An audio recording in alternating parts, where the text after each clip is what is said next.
Welcome to Layer the Alchemist, where we discuss all things heavy metal and hard rock. On today's episode, I have a very special guest with me as we are going to be discussing the early years of Christian metal. So joining me from Sweden is Per-Ola Nilsson. Per-Ola did a video with me, the Swedish metal video that we did maybe a few months ago at this point. It was a very well received video. So Per-Ola is back with us now to do a video on Christian metal. So how are you today, Per-Ola? I'm fine, thank you. All right, so Christian metal is an interesting subgenre, subset of heavy metal, especially 80s, the early years of Christian metal, because in the 80s, metal was viewed as this, thanks to groups like the PMRC, uh, metal was looked at as something that was bad and evil. So it was very interesting that there were some bands that came out that were taking it at it from a different angle, a Christian angle, more positive angle, outlook on life, if you will. And for me, when I think about it with heavy metal is always something that sort of breaks boundaries, bands trying to be different. And in the 80s, what could have been more different than being in a Christian metal band and really going against the wave of what most metal bands were doing, especially by the time you get to the mid 80s when thrash metal and that stuff started showing up on the scene. So we thought it would be fun today to do an episode where we take some of the more, maybe some bands you haven't heard of from the 80s and the early 90s, and we're just gonna talk about them here, and maybe you'll get turned on to some bands that you've never heard of before. So Per-Ola, what's your thoughts on the whole early years and just Christian metal in general? Uh, you know, I've always liked it when art and music sort of rubs you the wrong way, if you like, even to the point when it maybe gets a bit of kind of awkward, which Christian metal tends to do. It's like, and given that a lot of these Christian metal bands, the music that they made were never really made to reach secular audiences. They were made specifically targeted for a Christian audience. So finding some of these lesser known records today is like peeking into a room you're not supposed to see something from. It's a that's kind of interesting. And I also think Christian metal, the idea of Christian metal is such a beautiful paradox because as you know, heavy metal, at least in its infancy, was a lot about rebellion, and metal musicians and fans would revolt against any kind of authority. So of course, if the norm was going to church every Sunday, of course you wouldn't do that. You would revolt against that, perhaps even to the point of being, like blasphemous or profane. And a lot of early 80s metal was blasphemous, but the thing is that got old pretty quickly because Venom came out in like 1981 with the first album. It's called, and I mean they did everything on that album. It was called Welcome to Hell. They had the goat and the pentagram on the cover. The lead single was called In League with Satan, and they covered just about every sin in Sodom on the lyrics of that album. So after that, what else was there left to do? I mean, of course, you could be more serious about it and get deeper into the occult, but nothing was going to be shocking after that one album. So it got old after that, basically. So blasphemy became a prevailing norm in metal, and a lot of bands like Manowar, for instance, were obviously never a satanic band, but they did record Bridge of Death.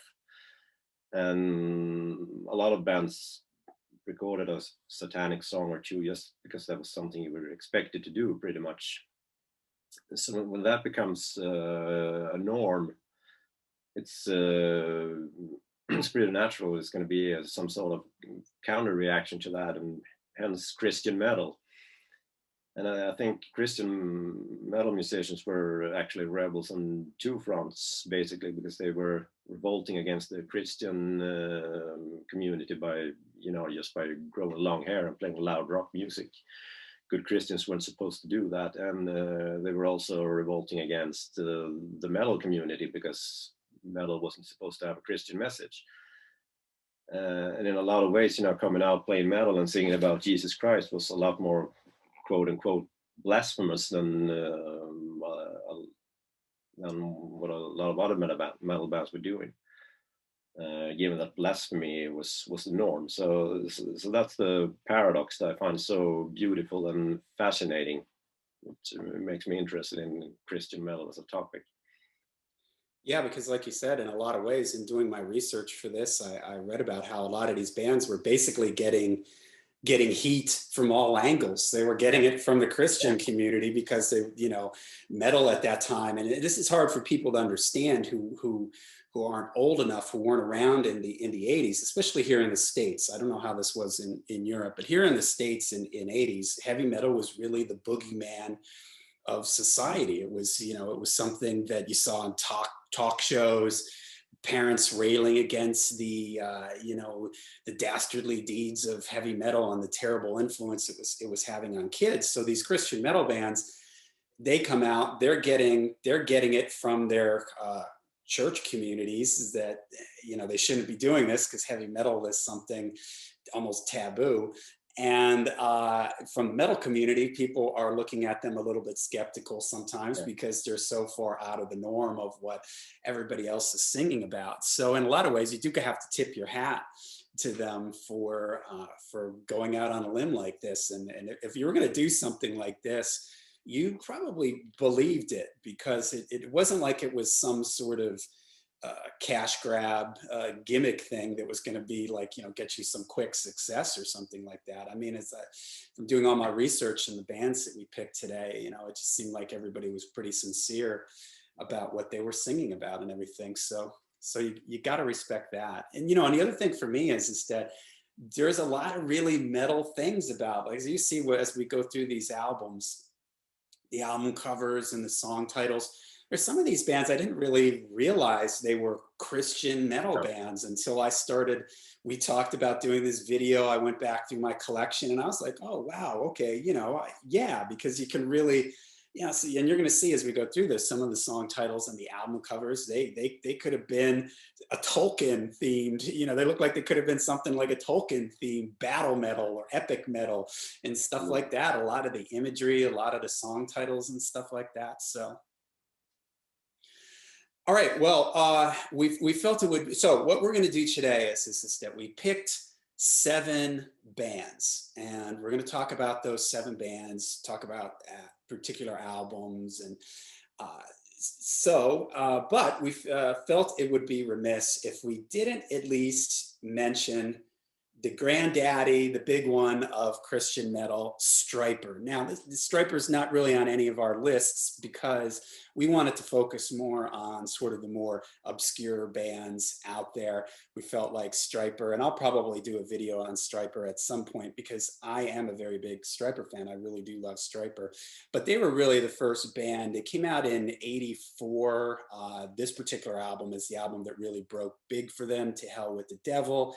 1986, they were all over MTV with stuff like Calling on You, Honestly, All of Me, the title track, To Hell with the Devil.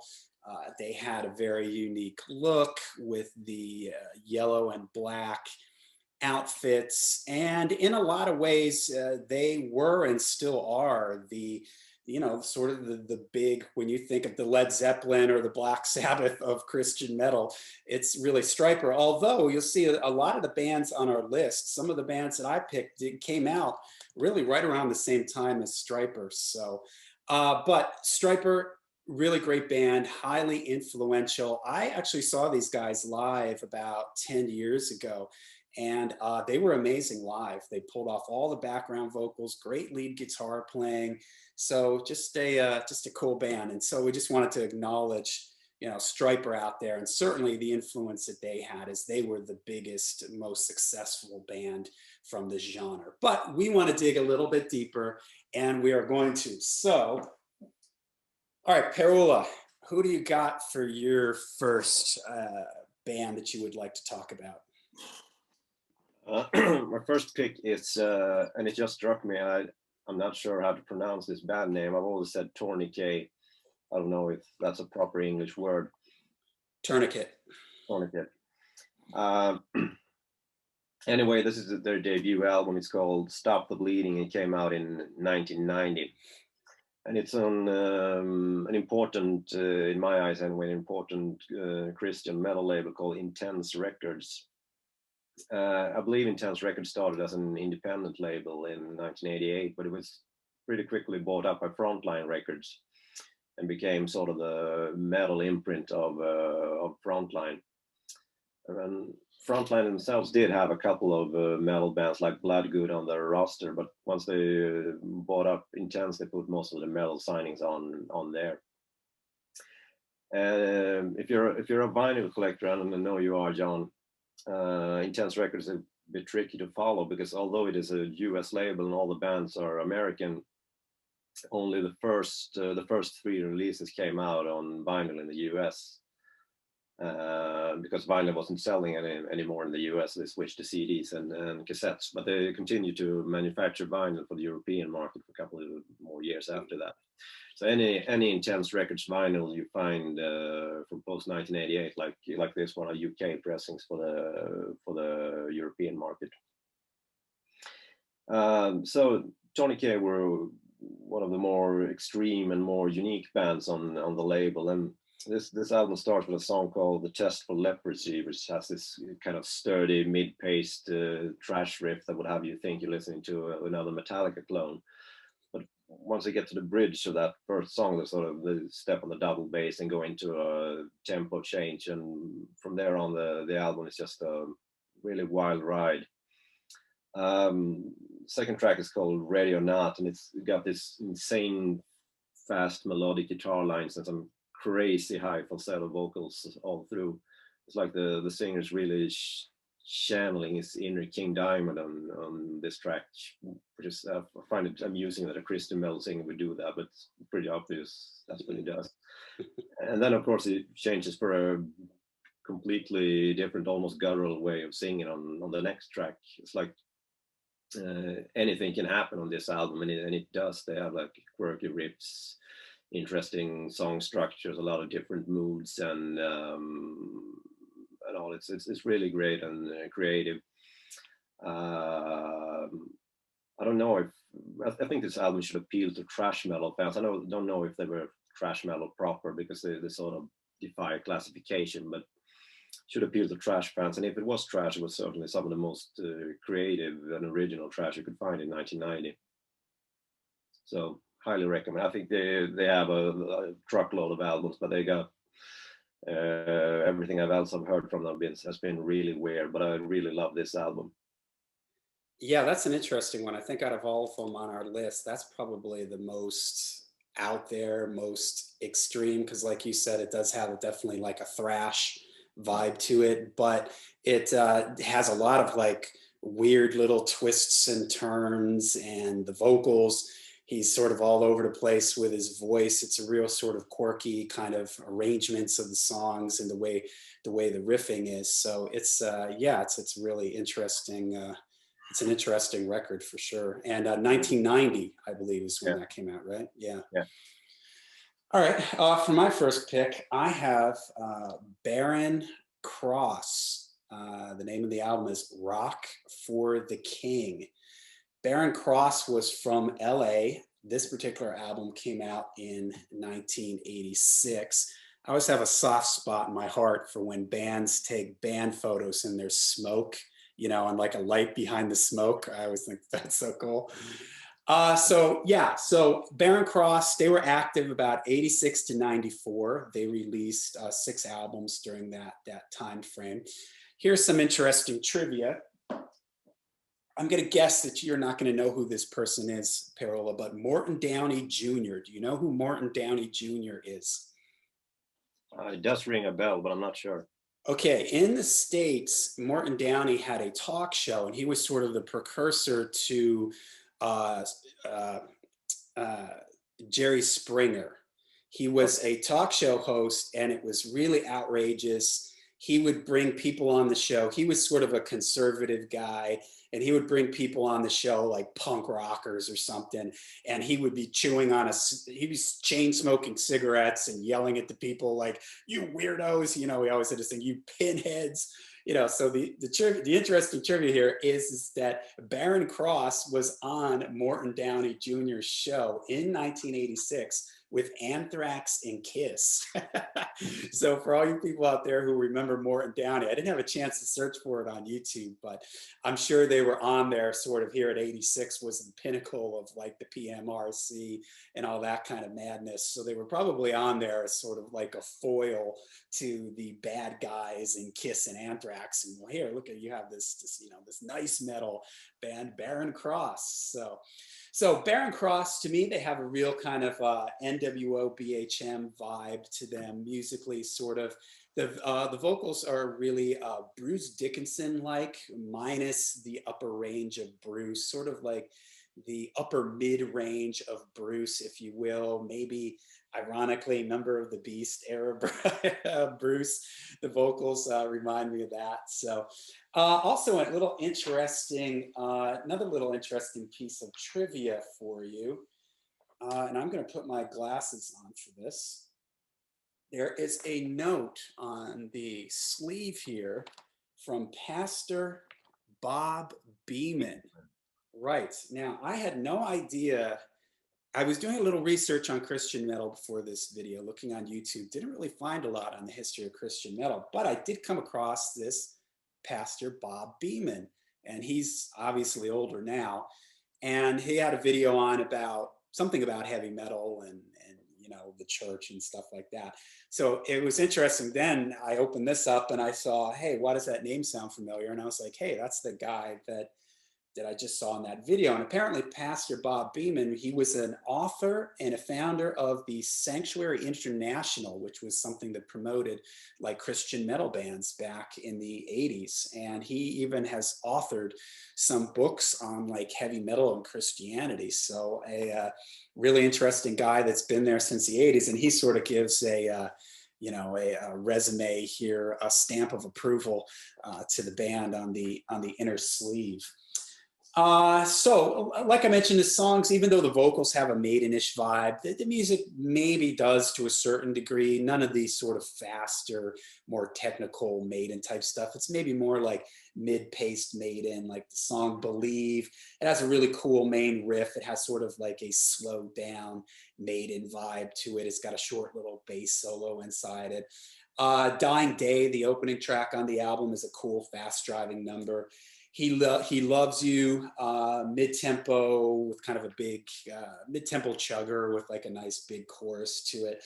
Rock for the King, the title track, that has a pretty cool epic like feel to it with some big chorus, gang vocals in the chorus. It's got this sort of pounding rhythm. It reminds me of like the bass is sort of pounding along. It reminds me of the song Crusader by Saxon, that kind of like, you know, mid-tempo, fist in the air epic kind of vibe to it. And then the album ends with Light Flame, which is a mellow kind of acoustic number, which is a pretty cool way to take the album out. The production on the record is pretty good, not super hi-fi or not super slick or anything, kind of just right there in the middle, maybe for kind of a mid-budget, low-budget 1986 album. So nothing distracting in the mix or anything. So a fun album if you kind of like a mid-tempo, slower Iron Maiden, new wave of British heavy metal type of vibe to it at times. You might dig Baron Cross, Rock for the King. All right. Have you ever heard that album? Baron Cross was maybe they didn't have the success of Striper, but Baron Cross did break into the mainstream because they were signed to Enigma, like I believe on the album after that. So and their albums are easy to find in Europe, so they must have reached outside the Christian metal circles. Yeah. Yeah, I'll be honest, I didn't in the 80s, never heard of them. They on their Wikipedia page, it said that they had some videos that got played on MTV, but I don't remember ever seeing them. So, but yeah, you know, the album is produced in a way you could hear that there was some money behind it, that it was, you know, it's not a super slick production, but And the stuff is catchy enough that you could certainly imagine hearing it on MTV and the radio and stuff like that. So, Yeah. all right, what do you got for your next pick? Next pick is Thunder Rider. It's a Canadian band. I believe this is their only album. It's called Tales of Darkness and Light, and it's a private release from 1989. I don't, as far as I know, Thunder Rider was never a household name or anything, even in Christian metal circles. They sort of passed under the radar, and might have been maybe their lyrics and image wasn't I mean, enough obviously Christian. They usually sang about good and evil, and that good was the better choice. But definitely Christians. They had this. See if I can find the declaration on the. It's on the inner sleeve. Here, fate has assembled 4 musicians to warn their audience of the dangers to befall them upon the choice of the incorrect path. Their music and lyrics clearly state the evil and destructive powers of Satan and his wars. The name was conceived to convey that Thunder Rider is the Lord's messenger. So, Sounds pretty metal to me. yeah. Musically, Thunder Rider were grandiose, epic metal in the vein of Warlord or early Manowar. And they had a great knack for composing this huge epics, shockful, like melodic hooks that stick in your head once you've heard them. And the vocals are really special. I think they all have cool stage names, by the way: Skull Blackwing, Nick Stilldream, Arion Axeman, and Pat Hammer. And the vocalist is Mr. Skull Blackwing. And he does none of the high notes or the shrieks that you would expect in music like this, but he's got this deep, commanding baritone. And it gives the songs a unique and very dark and urgent atmosphere. And I think what strikes me when I listen to this album is it's a huge favorite of mine. So they sound really, and the vocals in particular sound really serious about what they're doing. When they strike me like guys that would probably not take a joke. Like, if you look a guy in the eye and try to tell him a joke, he just stare at him with a stone face and say, "Oh, that's not fun." Or "I am the Lord's messenger, and there shall be no fun until Lucifer has been utterly defeated." Or whatever a serious messenger of the Lord would say. I don't know. But anyway, I think this is a metal gem that anyone into the epic kind of metal, like I mentioned, Manowar, Warlord, should really check out, because it's awesome. It's only 6 songs, but some of them are pretty long. So it plays for like half an hour or so, and it's an awesome album. Nice, yeah. That's a nice underground find there. You said it was only ever not released by a label. It was just a. It says Dance Plant Records. I don't know if that qualifies as a label. Right. Probably just something that they press themselves. Yeah. Yeah. Nice. All right. Okay. So for my next pick, Leviticus, I Shall Conquer. These guys are from your area. Yeah. Per-Ola. I'm going to let you handle this. Gotland, Sweden. What? Gotland, Sweden. Vastra. Yeah, it's an island. It's not okay. This came out in '84, and even though the cover is pretty cool, and you might walk into this thinking you're stepping into maybe a Manowar situation or Brockus Helm or something like that, and unfortunately, it is a little bit of a letdown. The album apparently was originally released in Swedish. Per-Ola, I'll hand it over to you for the Swedish title. Jag skal segra. Jag ska segra. It's the same. I shall conquer. It's I shall conquer in Swedish. So were the lyrics, the vocals sung in Swedish on that version too? Yes. Okay. All right, so this band released four albums altogether. The sound is it's got some keyboards in it. It's sort of all over the place sound wise, and the album starts off really strong for me with the title track "I Shall Conquer." Let Me Fight. Both those songs have kind of a driving new wave of British heavy metal vibe to them. There's a real nice low end on this record. I was listening to it through Spotify on my stereo, and there's a lot of nice low end keyboards. It's got a nice open, kind of a little dated production, little reverby and stuff like that, 80s ish production. But He's My Life, that's the third song, and that is probably my favorite on the record. That had a pretty cool chorus to it.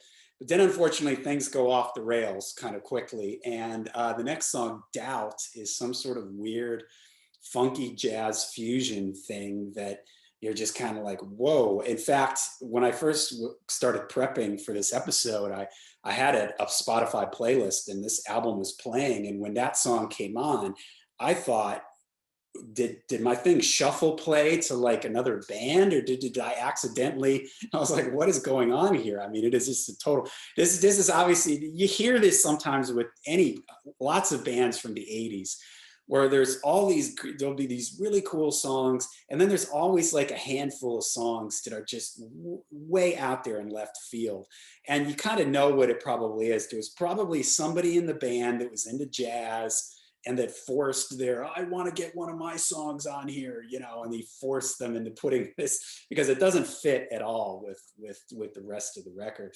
And then the record from that point out kind of goes in a weird sort of poppy, keyboardish type direction. There's still some riffs here and there. Action more than words. That's another one that went in almost like an MTV 80s poppy, I don't know, flock of seagulls or something. I don't know. It's just really bizarre.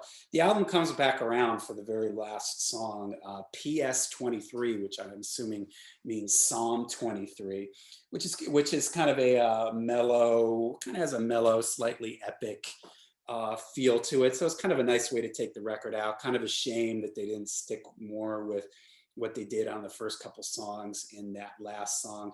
Vocals are clean. They're pretty decent. Guy doesn't have a ton of range. Nothing I would say too outrageously special about the vocals. Probably my least favorite out of the three that I picked, and unfortunately the cover is very sort of deceiving, but it's fun if you do like Swedish metal. This sounds very like it could have fit in some ways with when we had our Swedish metal bands episode. I hear sort of some elements of what's on this and the heavier tracks and what some of the other Swedish bands were doing at that time. But so an interesting record, maybe a little bit of a different flair and take on the whole thing. So yeah, well, even though I'm Swedish, I must confess I never gave Leviticus a fair chance, because the first record I heard from them was the Swedish version of that record, and yeah, that gave me more awkward than I bargained for, really. Like I believe I told you, when I heard those Swedish lyrics, I thought that this must be what corny bad metal lyrics sound like to native English speakers, because that was terrible. I do have that record, the English version, the one that you have there, but that's the only record I have from them, and I never got into it. Actually, it baffles me how because I believe they're actually one of the bigger names in Christian metal. All their albums have like US releases and such, and yeah. I don't find the musicianship that special, to be honest. No, there's nothing really stands out. I guess if anything, maybe because they have this little bit of a softer, poppier, keyboardy in the sense of like just sort of keyboard textures vibe to them, that I could see how, maybe some record label person would think this could cross over, because it isn't as aggressive as like Barren Cross, for instance, or the Tourniquet or the other bands on our list. So, but for me, it falls short pretty much on all fronts. Yeah, I agree. And even, you mentioned the cover. It looks to me like he killed the serpent with a letter opener. Yeah. Right. So, all right, what do you got for your next pick? Uh, Sorry that the one I picked from Sweden happened to be that. yeah. No offense. My next pick is Messiah. The album is called The Final Warning, although it doesn't say on the cover for some reason. This album is from 1984, but Messiah had actually been around since I believe since 1979. So they were pretty early, and they were white metal before anyone had coined the phrase really. And although this album is from 1984, when you listen to it, it would strike you probably as an album from 1981 or something thereabouts. They don't have really anything of the new wave of British heavy metal influence you would normally hear in American metal from 1984. They're like firmly rooted in the heavy rock and metal of the late 70s, I would say. They do have heavy riffs that come across as really naturally heavy, and a lot of bottom end in the production. It's topped up with these really soft melodic vocals that aren't cheesy. They're like melodic, bittersweet, melancholic way, I would say. And they do have a lot of keyboards, but it's all very tastefully done and often harmonized, like with the vocals, and it creates kind of unique, bittersweet atmosphere, I would say. And they made a good job at making all of the songs in this record a real earworm. I think it's a great listen from start to finish. Really an unsung classic of Christian metal, I would say. This original vinyl is pretty hard to find, but it's been reissued recently, quite recently anyway, both CD and vinyl, so it can be found and listened to. Highly recommend it. Yeah, that was one that I enjoyed listening to. Like you said, it does have a very even like 79, 80 sound to it, because the guitars aren't super heavily distorted. No. The vocals are clean, but very, like you said, sort of melancholy and melodic. In some ways, it's sort of the direction that Stryper would go in, with this really melodic, really uplifting type of choruses at times, but there's still some cool riffing to it and everything. It has a real quirky kind of vibe to it that I found really interesting. The production is pretty simple. It's definitely not a super slickly produced record or anything like that, but it just sort of adds to the quaintness and the sort of innocent time capsule like feel to the whole thing. So yeah, it's a fun listen, and it's a cool cover too. This is a good example of I have that, and this is an example. I bought it at a record show, and I just saw the cover, and I just thought, yeah, man, this is probably something like Attack or Battle at Helm's Deep.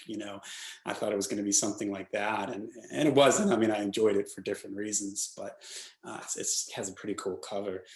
And I thought I'd also mention, you used the expression white metal, and I know I'll probably see this, somebody will bring this up in the comments, that, there were bands like Trouble, for instance. I didn't bring up Trouble in the introduction. They were a band that I think got that label, white metal, Christian metal, just another way of saying Christian metal, even though I don't really think Trouble was a Christian metal band. I think it was really something that was just sort of put on them. Maybe they had some elements, they sung like about revelations, and because they were doomy and stuff like that. But so I just thought I would put a shout out there to Trouble, because they sometimes get put into this category, but I don't really think that they really are quite the way these bands we've been talking about are. No, I agree. All right, my next and last pick is probably my favorite out of my three, is Saint, Time's End. Here's another good example of an album cover, right? You see this cover and you're like, here we go. 1986, this band was from Salem, Oregon, and believe it or not, they are still active and have released about 12 albums across all these all these years, they have a very, very Priest-like sound to them. The vocals are very Rob Halford, especially Rob in his, when Rob does that sort of aggressive sound to his voice, like in hang tough, ain't room for second best, like Rob, that kind of voice from Rob, that's like all over this whole record. And as I was making notes for these songs, I kept writing very Priest-like, or this sounds like this Priest, and I really could have sat down with this whole record and gone from top to bottom and compared it to a Priest song. It's very Priest. Now let me preface this. It's very Priest, 80 to 83 Priest, British Steel, Point of Entry, and Screaming for Vengeance era Priest. So you get a lot of mid-tempo sort of chugging things, tight riffing. The production is not super slick or anything, but it's kind of cool in a mid 80s kind of way. In the Night, the opener, a very driving minor key riff. It's got, again, like a Priest, maybe if you want to throw in Dawkins, George Lynch style riffing thing to it. Really nice leads on this whole record. I like the sound of the lead guitar. What I also really like about this record is it has some songs, like the subject matter is a little bit different. Like they have a song called Space Cruiser, which was cool, and Phantom of the Galaxy, which has a real Electric Eye vibe to me. The title track, very desert plains, like that type of that type of thing going on. Steel Killer towards the end of the record, more Priest here, the chugging riffs. So if you're a Priest fan, you're gonna like this, and maybe it might rub you the wrong way that some of these songs sound so close to Judas Priest, and the vocals at time are just like, he does go up high every now and then and does it, type of things, and it is just straight out of the Rob Halford playbook, the way he handles a lot of his phrasing and his melody lines. There were a bunch of times where I was listening going, okay, which Priest song is that? You know, you can just hear like, okay, the verse was this Priest song, the chorus was this Priest song. And right before we started making this video, I was researching the band, and I found an interview with him, and he just right out of the gate just said Judas Priest all the way. You know, that's what we were listening to, and that's what we were going for. So yeah, a really a cool one. This was probably this was the favorite out of the three that I picked. Saint, Time's End. Yeah, weren't they like notorious for being just the Christian Judas Priest? You know, I didn't know anything about this band, and this is another example of a band that, I mean, I bought this record, and you know, if you look at the song titles here, Island Prisoner, In the Night, Through You, Space Crusader, Time's End, Primed and Ready, Destroyers, Phantom of the Galaxy, and Steel Killer. I mean, this just sounds like straight up classic 80s American metal. You know, there's nothing really, there is a little quote here from Revelations on the back, but I mean, it's not like other metal bands haven't done things like that. So you know, there's really, and that's what's, you know, sometimes I think with Christian metal, because I know I think this way sometimes too. It's like, man, I don't want to listen to something that sounds really preachy and over the top with the whole message thing. But there's a lot of cool bands like Saint here that, although the message is in there, and if you do read the lyrics and you know, you do sort of start analyzing it, but it's not like over the top or anything. You know, it's really you know, if you are a Priest fan, you would oh, this is from Barren Cross. That's not Saint. There was no insert for this. You know, you wouldn't know any different. You wouldn't know that it was any different than any other band coming out on Metal Blade Records around that time. So, I mean, I bought that record, I don't remember when, but a good while ago, and I didn't know they were a Christian band or anything. I didn't notice until later. But I think that's a great record. Especially that there's, if I remember correctly, there are two songs at the end that are tied together. Yeah. Phantoms of the Galaxy and Steel Killer, I believe. Yeah. Yeah, there's a great ending to that album. And that's what I call a Jönköping record. Only Swedes will understand this, but I live in a town called Jönköping, which is really religious by Swedish standards anyway. And that's a record you can find around Jönköping.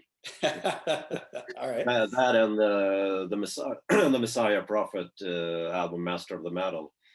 Those are, if you look for those records in Sweden, you need to go to Jönköping, look for them. All right, there's your trip advisor, everybody out there, when you're in Sweden, Jönköping, for your Christian metal fix. I'll find the Saints and Messiah Prophets. Nice. All right, so I think you got one more, right? Yeah, I have one more.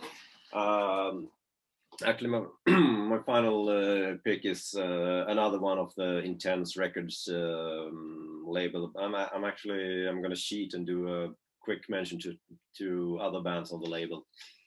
First, Recon, Behind Enemy Lines, 1990, great album. One dash Queensryche, one dash US power metal like Hellstar, one dash more commercial stuff like Dokken or Icon. Deliverance, they got some 15 minutes of fame for being the first Christian thrash metal band, although I believe Vengeance Rising beat them to releasing a record. They were basically a Metallica for Christians, but they have all the crunchy thrash riffs and the great songs. They have 2 vinyl albums on Intense. This is the second one. It's called Weapons of Our Warfare. Then my actual final pick is Sacred Warrior. They were one of the more prolific bands on the Intense roster. They made like 4 albums in 4 years or something, if I'm not mistaken. And I could have picked any of the albums really, but I'm a bit biased towards the third, which is called Wicked Generation. It sure is an ugly cover, but but it's a great album actually. I don't think you can go wrong with Sacred Warrior if you're a fan of like classic melodic metal. Yeah. A lot of people would say they were a Queensryche clone, and I mean they are a Queensryche clone. But certainly, and there were a lot of Queensryche clones, but they were one of the better Queensryche clones. Perhaps not quite as good as Heir Apparent, but pretty close.